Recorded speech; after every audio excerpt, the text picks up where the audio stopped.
All right, my name is Connor Huxman, PhD student at Penn State, and this research introduces a new fracture fixation device for patella fractures. So I'm excited to present this at the 5-minute pitch competition coming up in Minneapolis this April, but this is my introductory video summarizing the work. Patella fractures account for around 1% of all fractures. These are often caused by blunt trauma, but can also be the result of a combination of factors, including previous knee ligament surgery. Unfortunately, these can be quite challenging to treat, and outcomes associated with current surgical techniques are rather poor. Common surgical approaches today include lag screws, tension band wiring, where wire is wrapped around the patella, often in a figure-8 pattern, and tied off, or more recently, low-profile plates have been introduced for securing bone fragments. The most common of these is tension band wiring, and the reported problems here are: Number 1, patient-reported pain and discomfort due to sharp wire protruding into soft tissue. And 2, wire loosening. This is especially observed under cyclic tensile loading that occurs in the knee. So, in the big picture, the reason why the patella is so challenging to treat is that as the knee is extended, very large tensile forces develop, and this can cause distraction at the anterior cortex of the patella.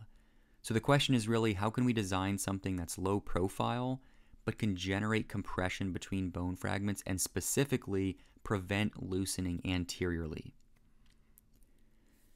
So this is where I'm using mechanical compliance or flexibility.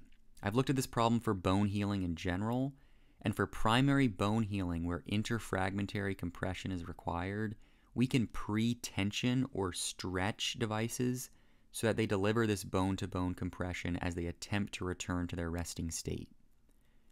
The proposed concept for the patella involves a compliant anterior plate device with claws distally for gripping the distal portion of the patella, screw holes proximally for lag screw insertion, and a compliant array centrally designed to be pre-tensioned. So initially it's an undersized device, a little smaller than the patella, and gets pulled into tension around the patella and secured proximally with lag screws.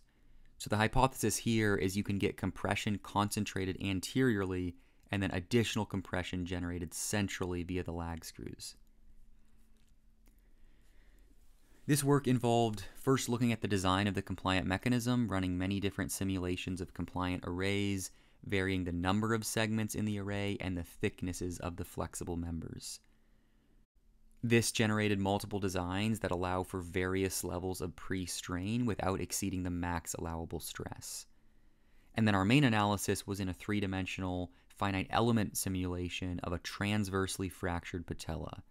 And the results show that the proposed compliant plates can increase the compression between bone fragments and concentrate that compression anteriorly when compared to lag screw fixation alone.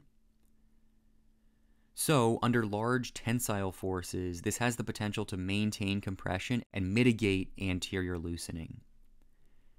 And because this is a single-piece mechanism, there's no assembly, friction, or wear associated with rubbing components. Future work on this is going to evaluate device performance under complex biomechanical knee loading, so we can validate that the risk of anterior displacement is reduced, and also manufacturability with both additive and subtractive methods will be evaluated, especially with respect to cost, surface roughness, and fatigue performance. We're very pleased with these preliminary results and remain optimistic about the potential to address this very unmet clinical need with a simple solution, leveraging mechanical compliance for better bone healing. Thanks for your time, and I look forward to your questions in the upcoming 5-minute pitch competition.